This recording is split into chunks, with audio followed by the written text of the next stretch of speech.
Western University in Illinois here, just down the road. I'm here to talk about students' perspective on social media through the application process, and some other things we'll get to here. So, again, who am I? You can find me at adam.freak on Instagram if you want. Like I said, I'm a fourth-year dental student and a future resident at University of Louisville Periodontics Residency Program. And I've been involved with the ADEA since my second year, and currently serving as the District 7 Commissioner for Council of Students, Residents, and Fellows. So why am I here? So I want to talk about, in my presentation here, during this application process, what students are looking at on social media, what information do we like, and then do we use social media as a resource to find information as a student, and then any recommendations that I have for schools. So first thing, yes, students use social media.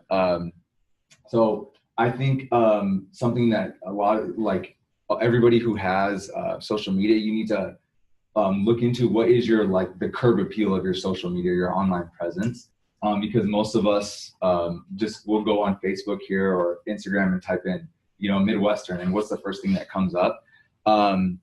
So that's definitely something to focus on if you're trying to reach students through that. And then once we, you know, identify, you know, this is the official page here, you know, we're going to go into it and we're going to look at it. And, you know, some of the information that we like to see, which a lot of everybody's doing, sounds like, is like the day in the life, a takeover type of thing, and see what the day-to-day activities of students are at your school.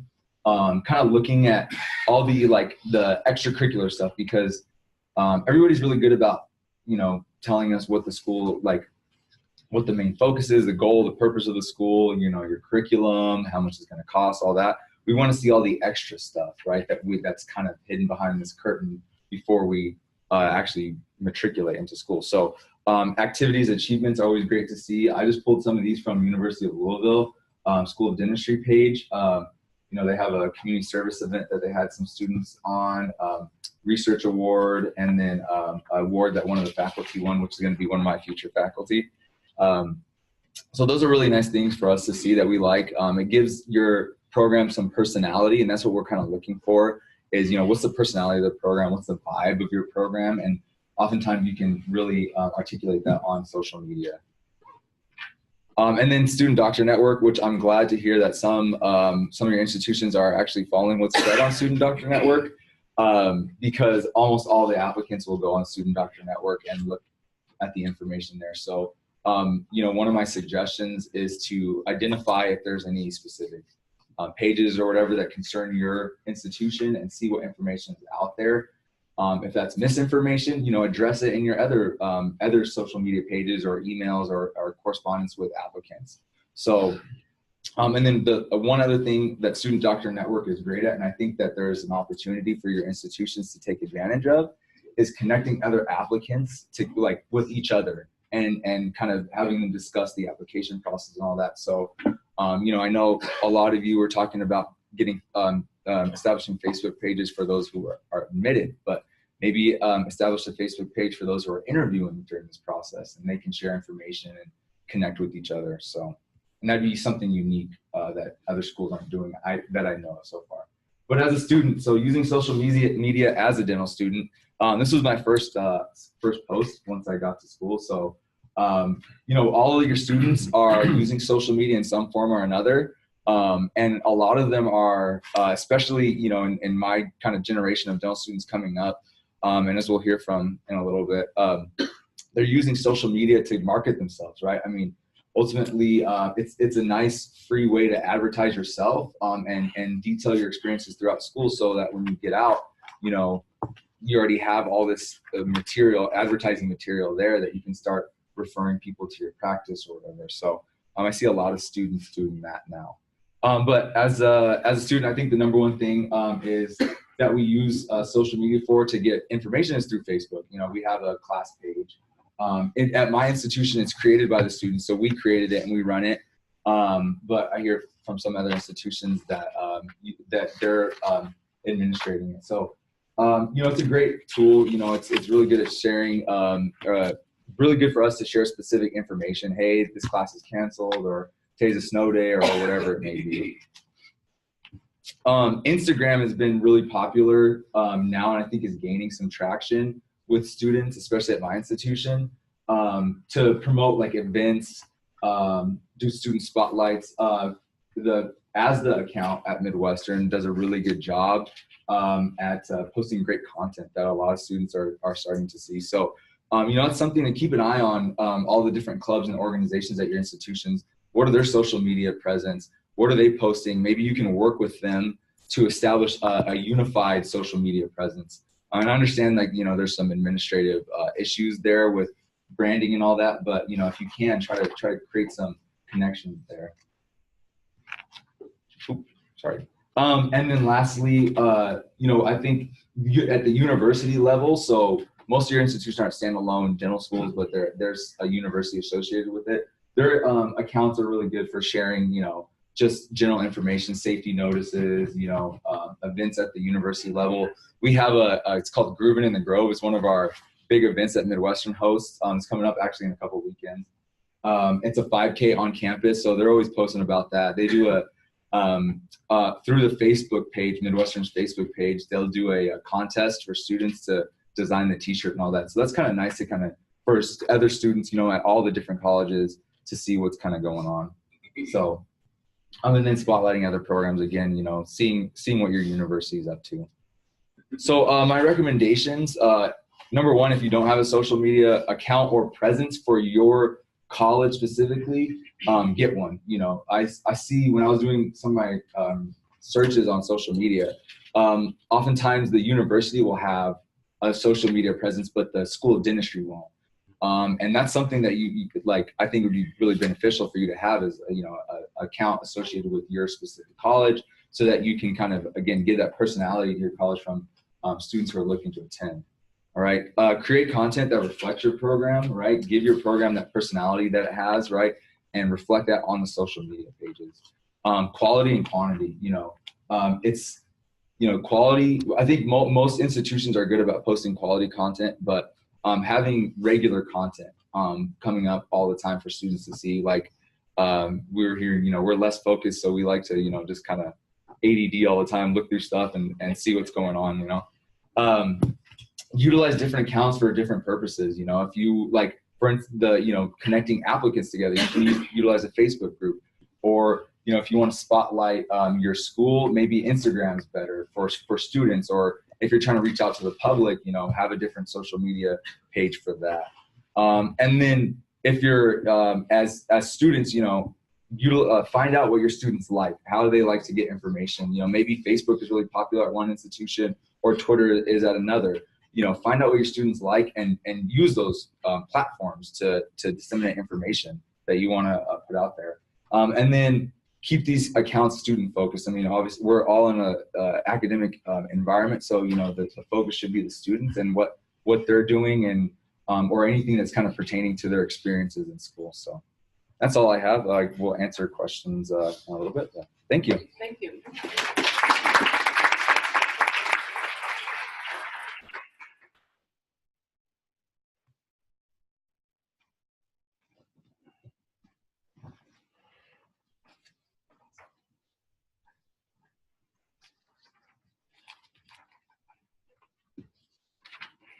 Okay, and so next we will have Dr. Hayes.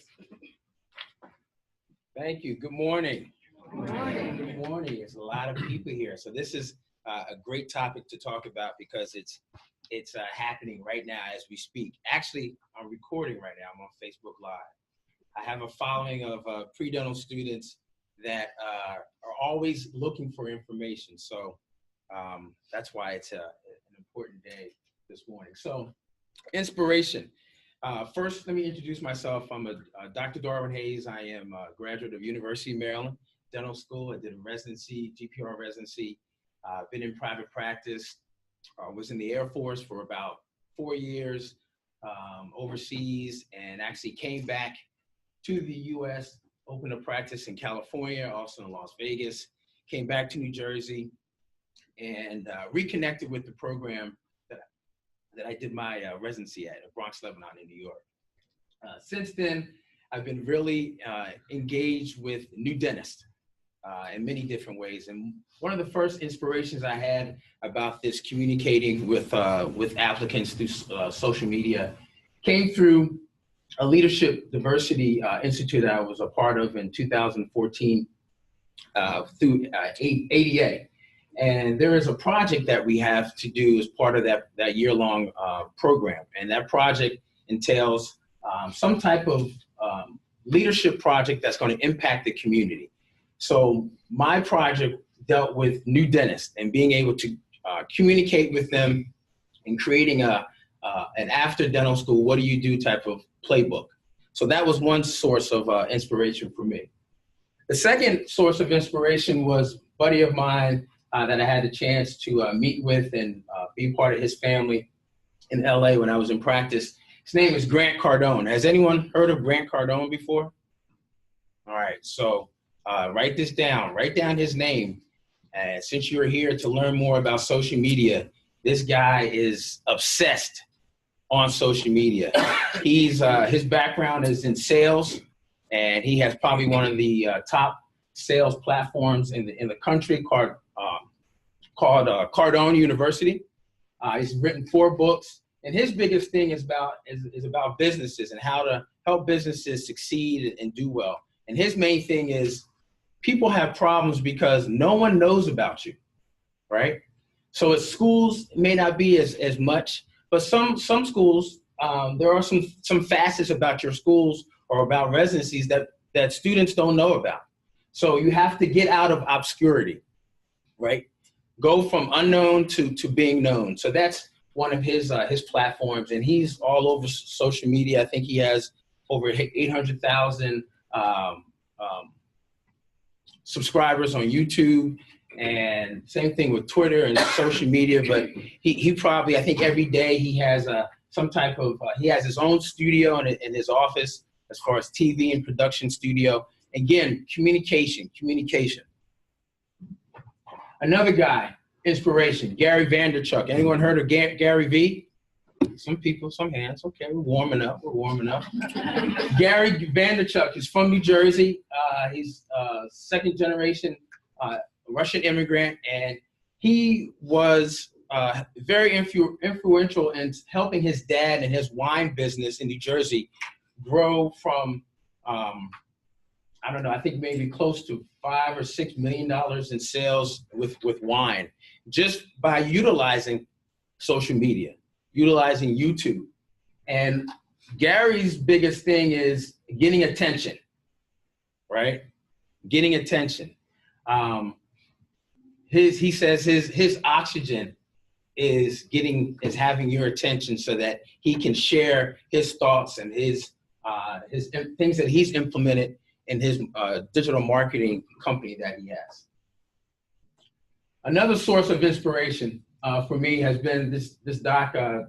Webb. I think he's 4th or 5th year orthopedic surgery resident in Texas. And he has a book that's out that tells about his story, but also he has a YouTube platform where he's utilizing a platform called Careers in Medicine. Well, he will showcase different types of careers in medicine, and maybe anywhere from a 7 to 12-minute video, and very informative, helping a lot of students or potential medical students and pre-med students.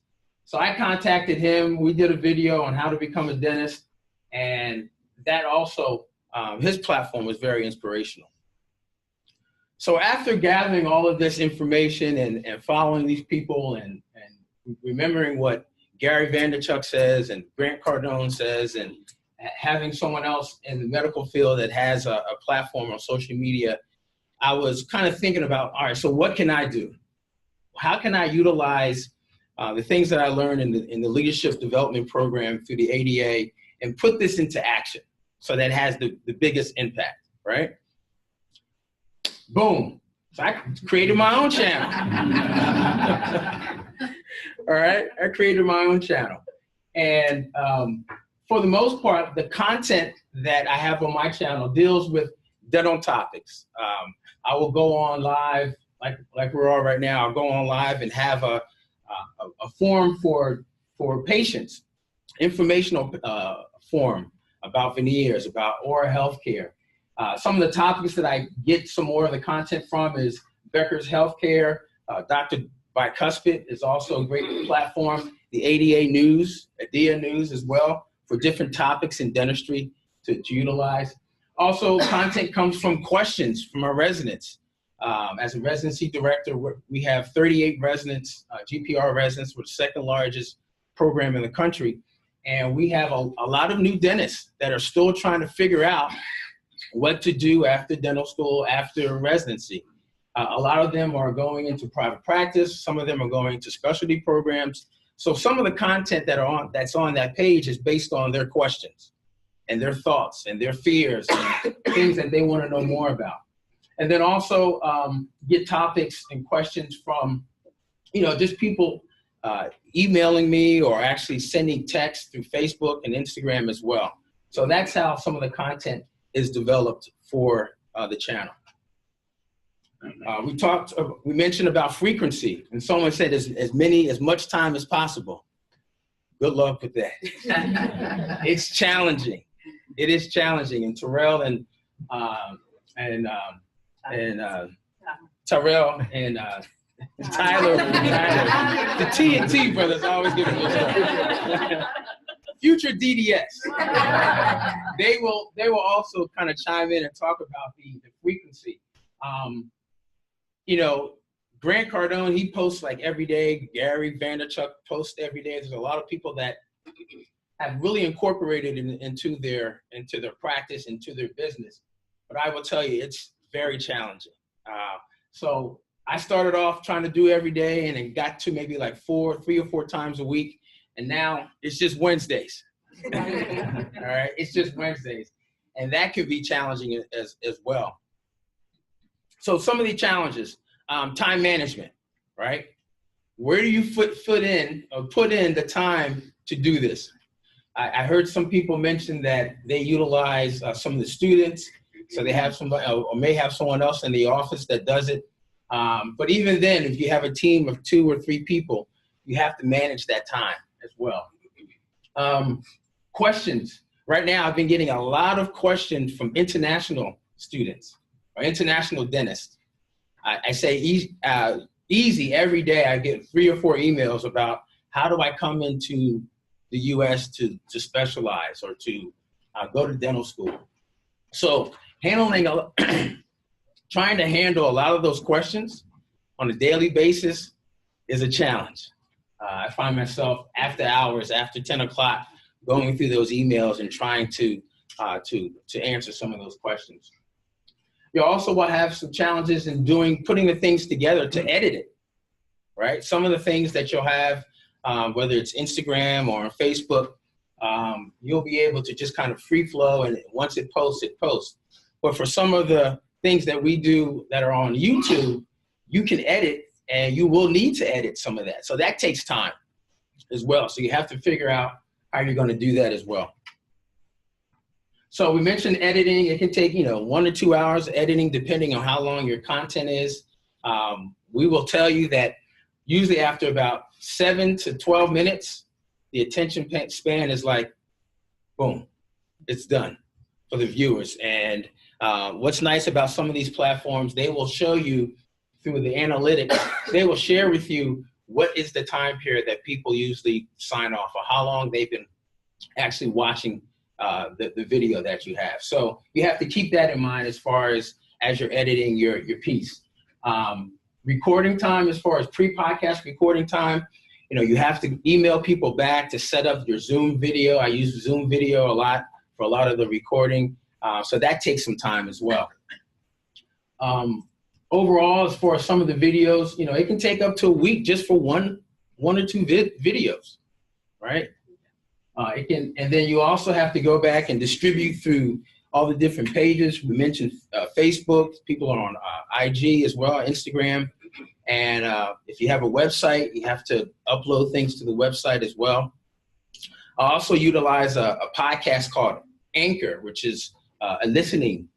It's just an audio version of some social media, which is very, very popular with applicants. You know, maybe not being able to watch it on their cell phones, but they're listening to it while they're working out, traveling, etc. So promotion. How do I do a lot of the promotion for the videos? You guys already know Facebook and Instagram. All right, Instagram has 1.3 billion active daily users. So there are a lot of people on Instagram. So for those of you that are thinking about doing this, you need to get on Instagram. That's where a lot of the attention is right now. Of course, Facebook as well. Facebook is now starting to incorporate a lot of the features that you'll see in Instagram and Snapchat as well. So I think Facebook and Instagram are probably the two biggest ones where a lot of people are looking to find content and find information. Also, LinkedIn, very popular, of course, again, with professionals, but they also are expanding their platform to include more video, because people are consuming video more and more as well. WordPress is another website-based thing that you can post things on via your website. Twitter is not as much anymore. It's not as popular as Facebook and Instagram, and also LinkedIn. YouTube. So I would say for myself and future DDS, I think this is where we get the most traction, is on YouTube. People want to be entertained, but they also want to see and hear and watch the interactions that you have, whether it be interviews or conversations or success stories and things of that nature. So a lot of the things that I'm able to do and share information comes from YouTube.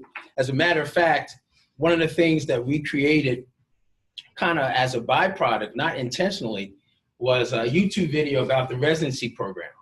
And I was actually interviewing a D4 student that was getting ready to apply to residency programs, and he had no idea about our program or about other programs, things to look for. So we just did pretty much a one-on-one session, and I recorded it and sent it to him and actually put it on my YouTube page.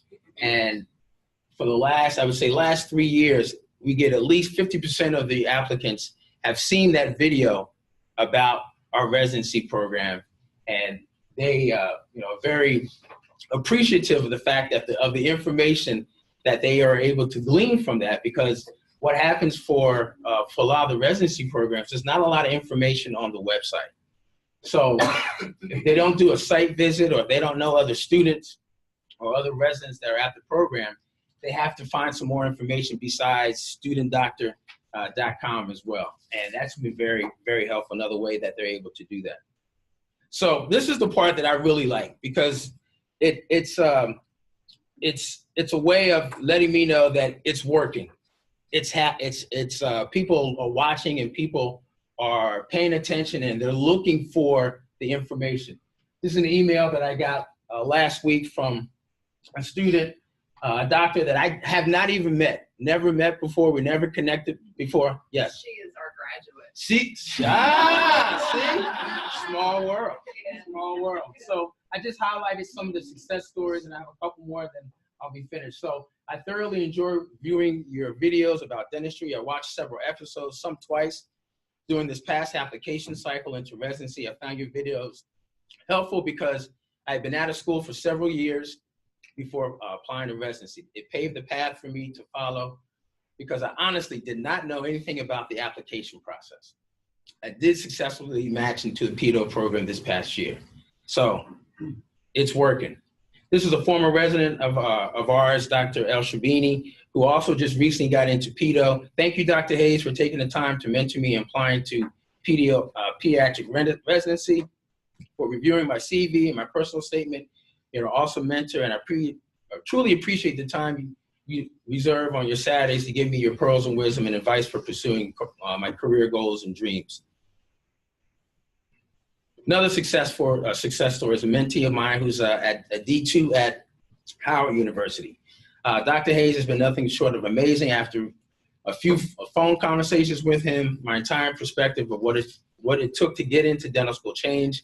He has aided me in learning how to maneuver through challenges of dental school And in my second year, he has shown me that tenacity and perseverance are two inseparable qualities. We actually did a lot of talking on the phone before he got into dental school, some of which he saw some videos as well. This is also a former resident of ours who was also a chief and an attending, who's now D1 at Howard University. I'm sorry, PGY1 ortho resident at Howard University. So Dr. Frederick said he's helped me strategize too much coffee, an effective plan to refine my skills in networking, interviewing, execution to achieve the end result of match. And you can read on and on with regards to that. What I actually did with her, we actually talked about the match process, but also before the match process, as far as how to interview, how to network with schools and programs. And we did some videos. She saw some. She was a part of a couple as well. And I think last but not least, last success story from one of the schools over in Canada, student Dr. Jeremy Ho. I'm a big fan of yours on YouTube. He had some questions. And then after the questions, we actually talked. We had a video that I sent to him. And it was an absolute pleasure discussing the pathway to ortho with you. Your tips were very helpful, and I'm grateful that you took the time out of your day to speak with me. So some tips and takeaways real quick. In doing this, you have to be intentional. You have to be intentional. Don't wait, take action. I know I heard some comments about the school and the university has this policy. Once you go through those policies and find out what those are, don't overthink it. You have to get it done. You just get it out there, get the information out there, because the candidates and the applicants are looking for it. If you don't put it out there for your schools, guess what? There's another school, and they're gonna go to those other schools and find that information. All right. Create posts with value. I always try to create something some tips or some strategies that the applicants or the students or the residents can utilize immediately.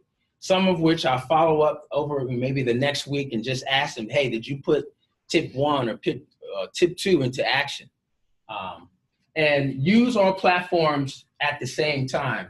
Why? Because people are on many different platforms at various times of the day. Everyone's just not on Facebook. Everyone's just not on Instagram.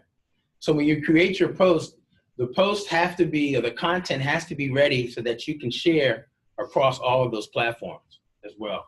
And getting feedback, and the last tip, getting feedback from others and collaborating. Future DDS and I are always collaborating. Actually, we're doing a video today after this session.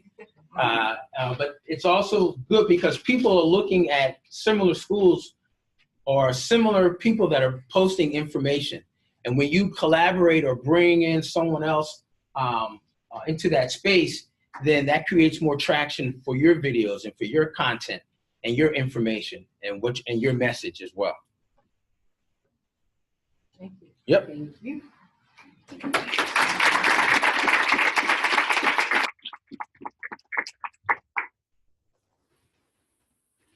Okay, and our final presenters for today, we have Teacher DDS.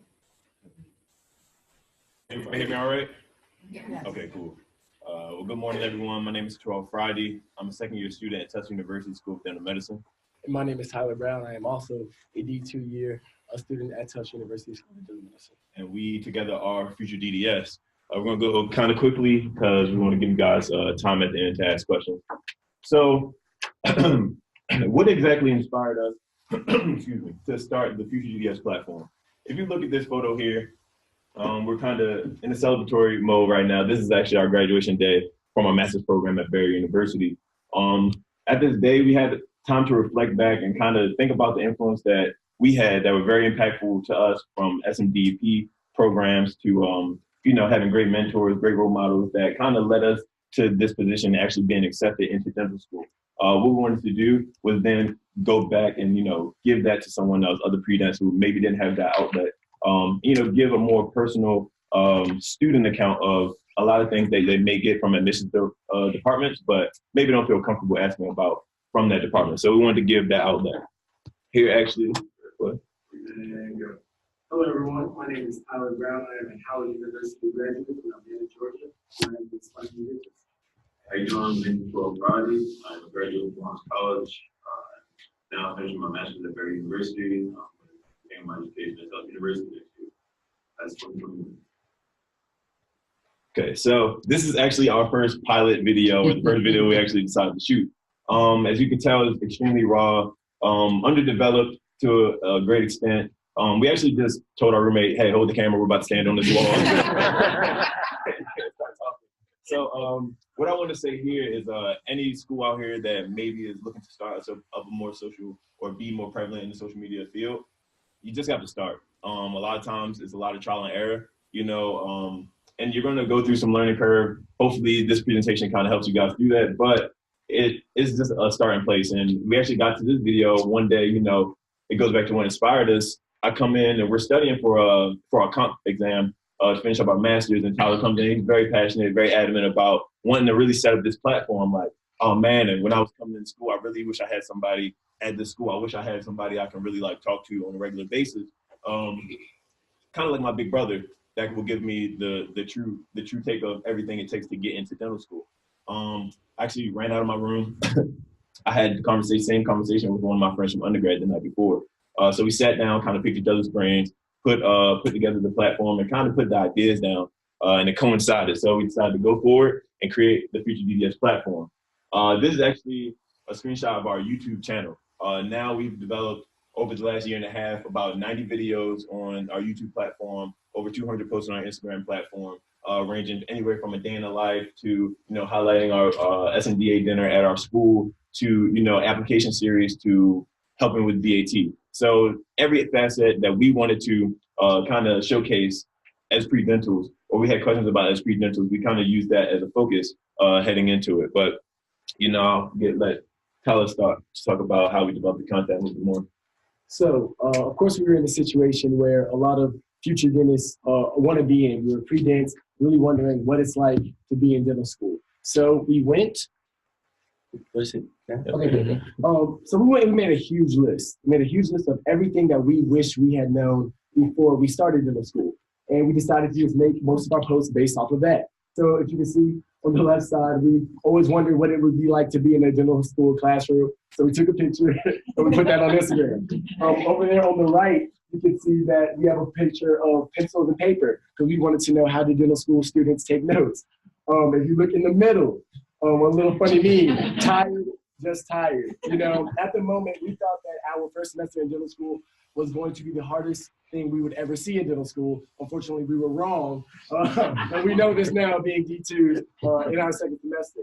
But yeah, so we just went down this list. And as you can see also here are our YouTube video pictures of what we can carry every day for a dental school student, 3 lies and 50 truths about dental school. Just all of these different ideas that we had beforehand that we really wanted to knock out. So as we were going through this list, of course, the list got smaller and smaller. And we kind of thought to ourselves, we need some more time. Like we need to take less time making these videos because we are dental school students. We have a lot going on. You know, we have school, we have our clinical things we have to handle. We have relationships outside of school. We really just have to make this more efficient. And so we decided to start making series. Now the application series was coming up, or the application process was coming up for pre-dental students. So we decided to make an application series where we made about 10 videos in one day.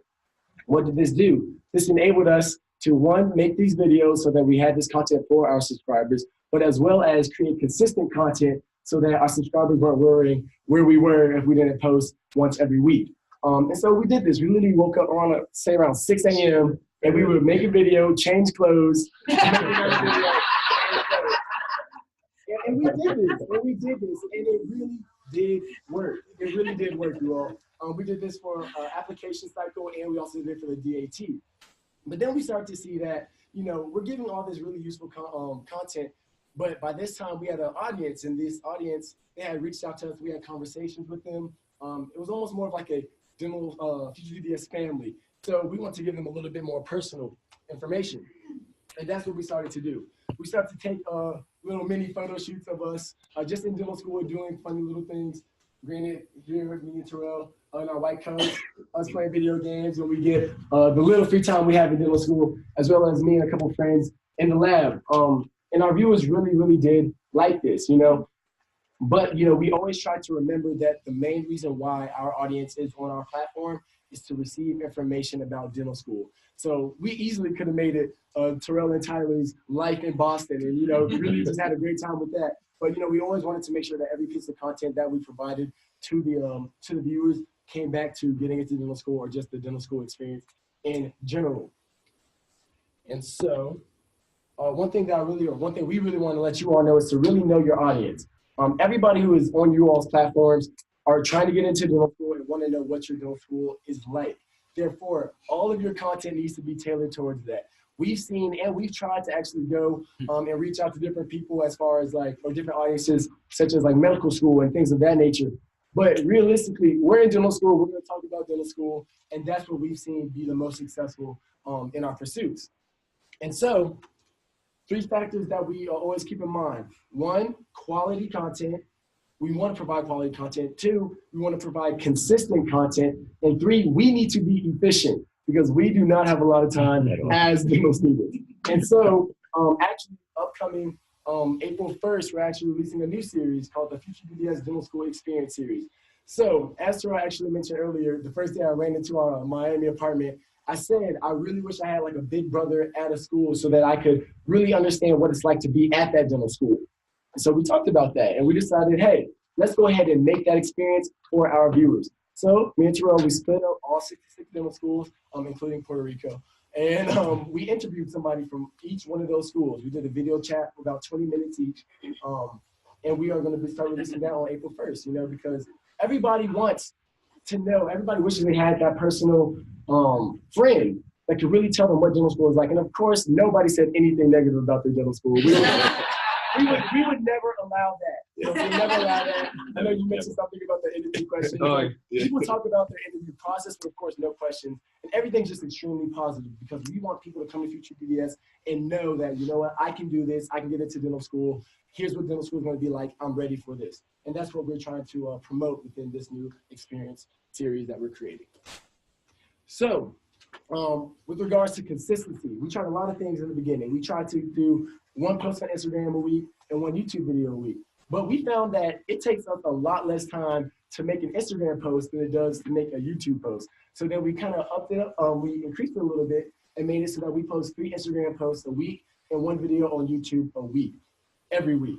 And so it's amazing because 40 years down the line, we'll always be able to go and show our kids and our family, hey, this is what I was doing, this is what Uncle Terrell was doing while we were in our first week of dental school. So it's amazing. And our audience seems to really enjoy our consistency and our continuity. So again, if you go back, we have over 90 videos and we have over 200 Instagram posts. So you start to think about how much time this is actually going to take. So again, like Dr. Darwin said, there's a lot of things that go into post and pre. So what we like to do is split into 2 phases: pre-production or pre-shooting, and then post-production or post-shoot. Beforehand, you want to think about, again, brainstorming, thinking about all the concepts and the topics that you want to really disseminate on your platform. You have to be concise with that, and then it goes to actually developing those concepts and script writing, getting into the shot selection. What do you want the video to actually look like?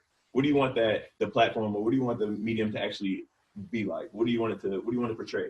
Next, you actually get into shooting the scenes. You actually go to the location. You see what it's looking like. You look at the lighting. You take audio into consideration. There's a lot of technical things that go into it. You want to have your main footage, your main content, the main topic that you want to get across, as well as, you know, if it's B-roll, that'll help. Maybe we're talking about hand skills. I actually have, you know, a little video of me actually working with my hands instead of just talking to the camera so they can get a full idea of what we're saying. After that, we actually compile the video and audio files and begin editing. We have an audio recorder that we use to kind of increase the audio quality, but honestly, this is what we use. Our cell phone.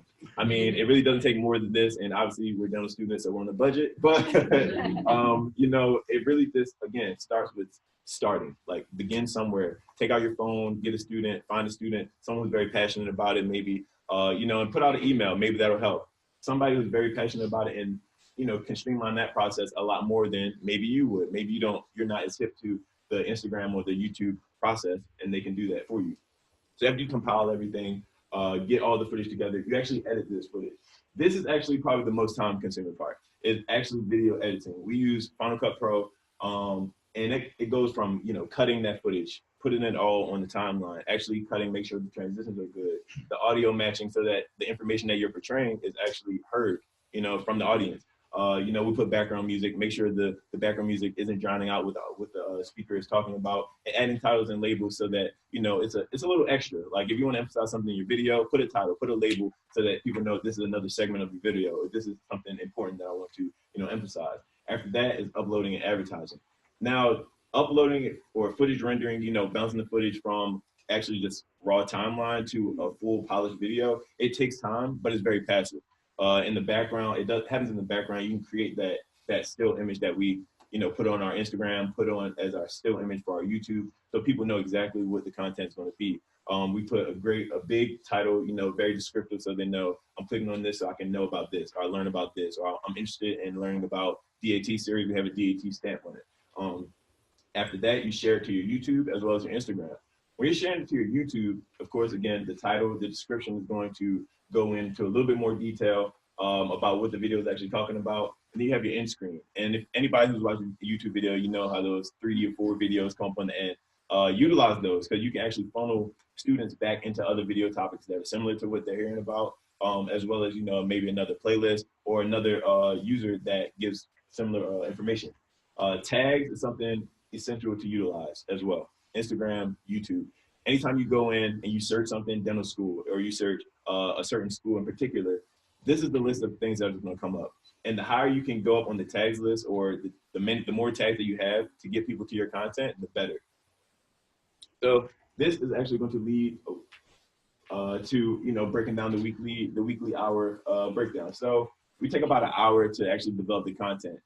Early on, it was easier because, again, we had that giant list of 50 to 100 topics that we could just pick and choose and just develop a script or just develop a video topic from that.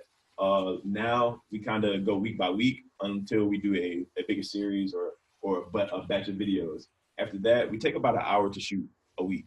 Cut it down to about 30 minutes now, depending on what the video is. And obviously, if it's a day in a life vlog style, you'll be shooting a little bit throughout the day versus informational video where you're sitting in one spot and it's not going to take as long. 2 to 3 hours of editing. Again, it can be shorter depending on what the video is. It could be longer. Again, it just depends on what the content is talking about, or if there are multiple videos you need to edit. And then 1 hour for posting and actively replying. The posting doesn't really take that much outside of the rendering and actually uploading to YouTube. But the actively replying, that's where it gets kind of tricky. You know, you're going to get a lot of DMs, a lot of comments on multiple platforms. So you have to stay organized. So you make sure that every student that, you know, takes the time to watch the content and really learn more about what you're putting out has the ability to reach out and ask an additional question. You know, maybe ask or give you a topic idea, something more that they want to hear about. So, you know, it could take about 6 hours a week. Luckily, we have a team of 2 that can kind of split that up. And, you know, sometimes it's more on the front end with editing. And I do a lot of the editing, so that's on me. Then a lot of times it's more so communication with the PreDental, and that's a lot of times falls on Tyler's end because he handles the Instagram page more so. So, you know, again, just be concise with that and, you know, really plan that out. Again, it takes time and dedication. And so now we're coming to promotion of your channel.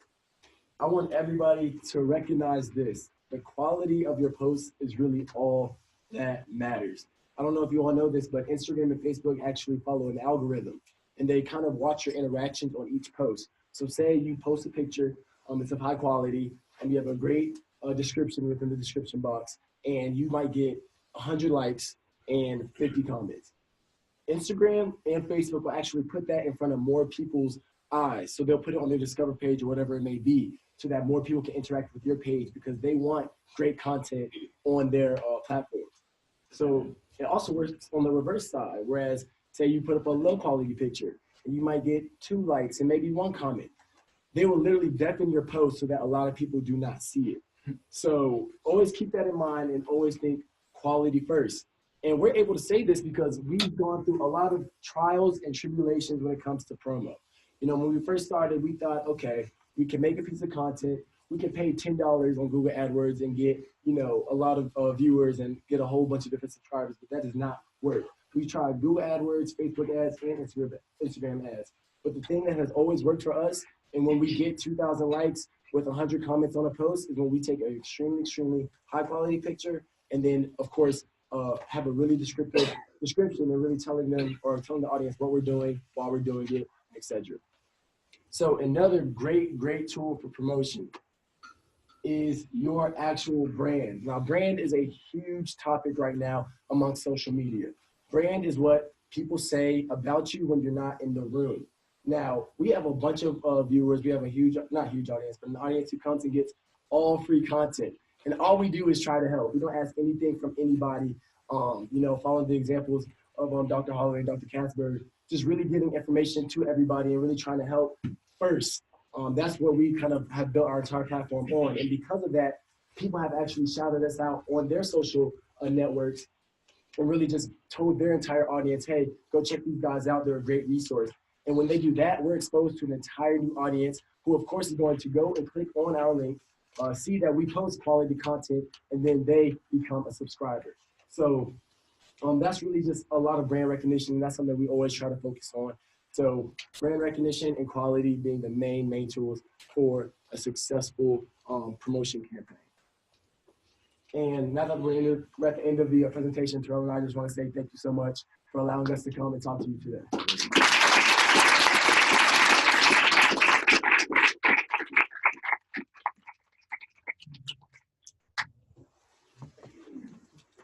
Thank you.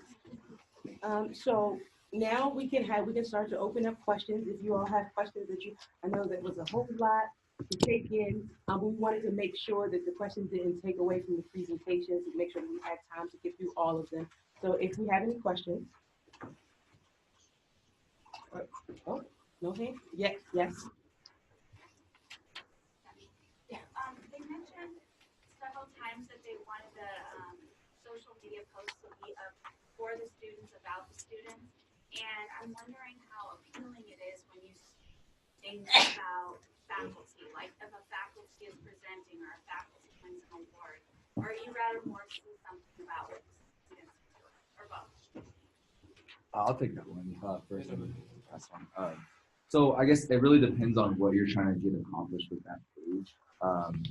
If you're trying to promote your university, it's probably better to talk about what your faculty are accomplishing. But if you're trying to attract student eyes and appeal to students, obviously student content is better. What I would suggest though is, in general, keep that content limited or dilute it with student content. So a lot of student content, and then you add in some faculty content, and that seems to be more appealing for my peers, especially at Midwestern. We like to see, we all like to see like accomplishments of our faculty, but we don't. That's not all we want to see, right?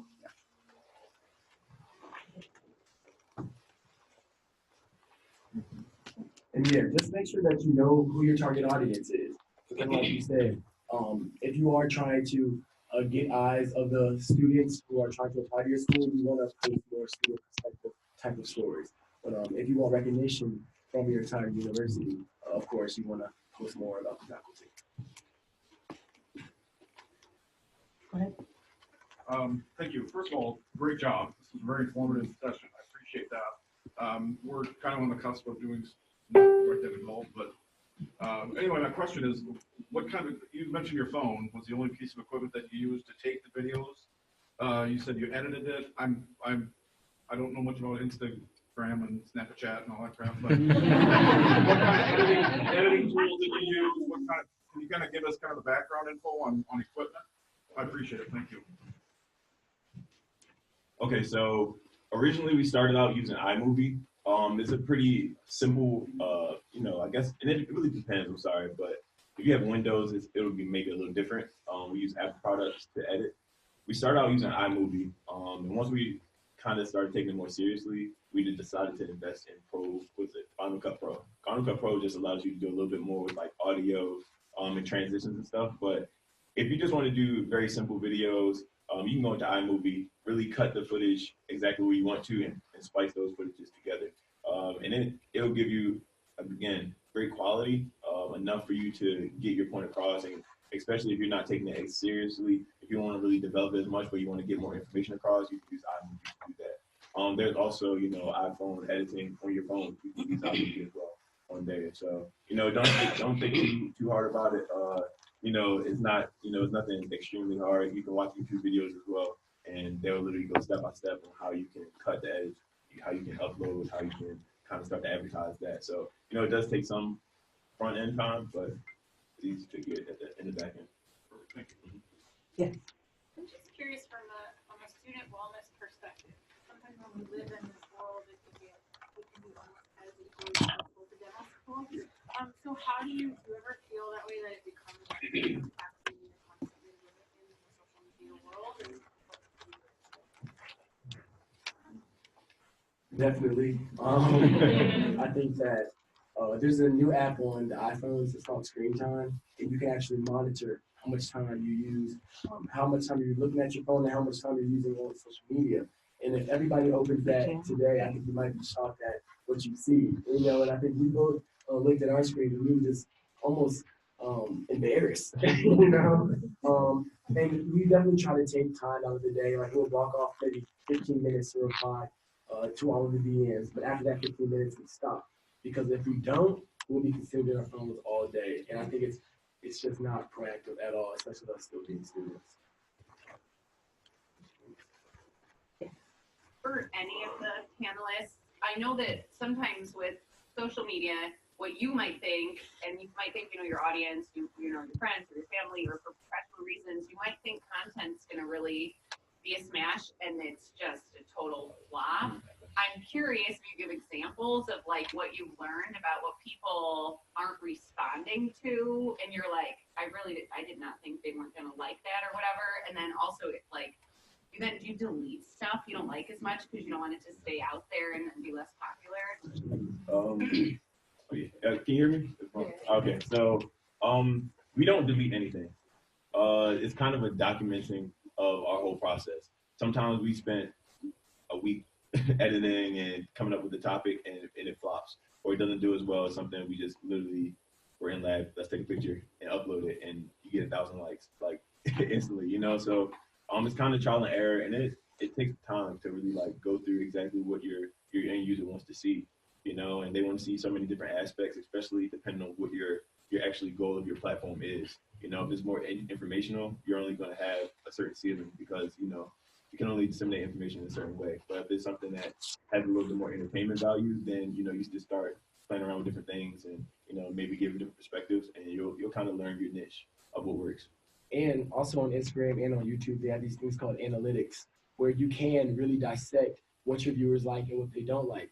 But to play back on the mental health aspect of social media, we don't pay attention to that, because if we do, we'll really just invest too much emotion into what we're putting into our content, and we'll almost be upset that somebody doesn't like this piece of content that we love so much.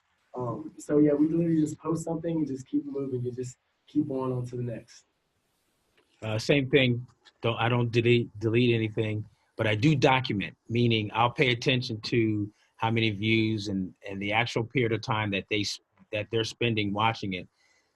Write a note, and then I may change some of the content so that it's more geared to what's being said over those 8 minutes. Or if that topic only got 5 likes or 5 views, I may not title it that way. I may title it a different way. But once the content is there, it takes too much time to go back, even delete it and modify it. No. Oh, sorry. But just to speak to that, you never know exactly what someone will use or someone will seem to deem useful. You might get one question, and that could be the one question that gets someone into school. So you never really want to get rid of something. We just put together a virtual tour of our college for those who can't actually attend for any of our that we offer. I have a question just from a generational standpoint. What is the max time that a video should be where we start to lose viewers? Because we had a big debate about that, about the video being too long. I still think it's too long, but what are your thoughts on I was going to say 8 to 12, 13 minutes. After that, even less than that. well, yeah. 5 minutes is too Well, it depends what kind of video it is or what kind of content it is. But usually, the first 30 seconds of the video, they want to hear if it's a tip or a strategy. They want to know what it is right then and there, because the attention span is quick and they're going on to the next post or someone else's content as well. So I guess it really depends on what it is. For me, I found out that after 14 minutes, people are, or even sometimes, depending on the topic, 8 minutes, they're gone. And my video is 35 minutes or something. It's an interview and it's, and I'm thinking, oh, I got all this good stuff, good content. They're going to really like this. And the 100 people that saw it stopped at 8 minutes. I'm like, and you don't get that time back, right? So, and sometimes you have to kind of push the viewer into stay until the end of the video. We got some special prizes or something, some special tips or giveaways or whatever it is, so that they stay through the entire length of the video.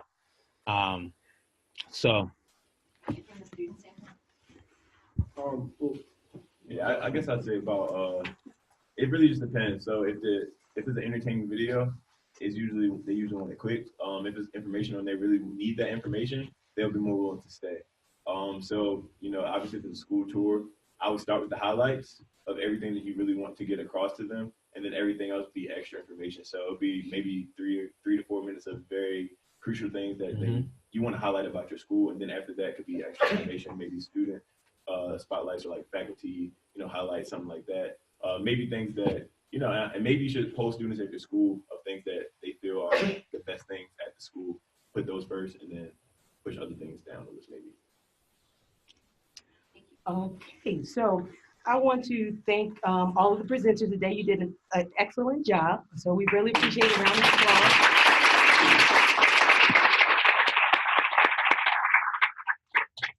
So as we prepared the content for our session today, we learned some valuable information.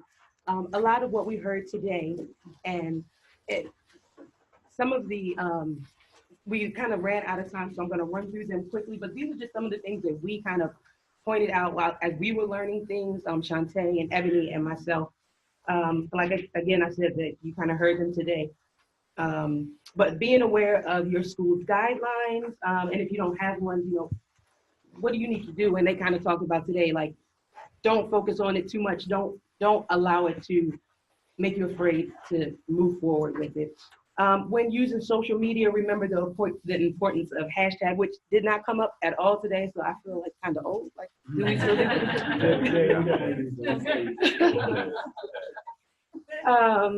Be sure to mention your social media on your other profiles and accounts, or your other printed materials, just to make sure that the word is getting out there, that you are utilizing it. And definitely remember to work smarter and not harder. Reuse some of your information. That will help you plan for the content that you are working on. We did hear a lot about the importance of managing your time wisely. So I know that we're all busy and it becomes overwhelming. So you want to just make sure that you stay consistent. And these are some of the things that, like we said, reuse your information, but kind of planning ahead of time. You heard a lot about that in detail today. And these are some of the things that we found with being able to kind of schedule tweets and things that go on. Although I kind of heard today, like, Twitter is not as popular as I thought. Yes, it takes a lot of time. So with that said, this will actually conclude our session today. Thank you so much for all of the audience participation, and another round of applause for our presenters who did a great job. I hope you took away some great tips to share with something that you can put into place, or to share with the colleagues that are actually doing this information. Everybody have a great day. All right, if you guys like that video, make sure you put comments at the bottom. Tell me what did you like best about that video that you just saw, about this presentation. Shoot me an email also at newdentistcoach@gmail.com, newdentistcoach@gmail.com. Also check out the next video that's coming up right there. Check it out. All right, take care. Bye.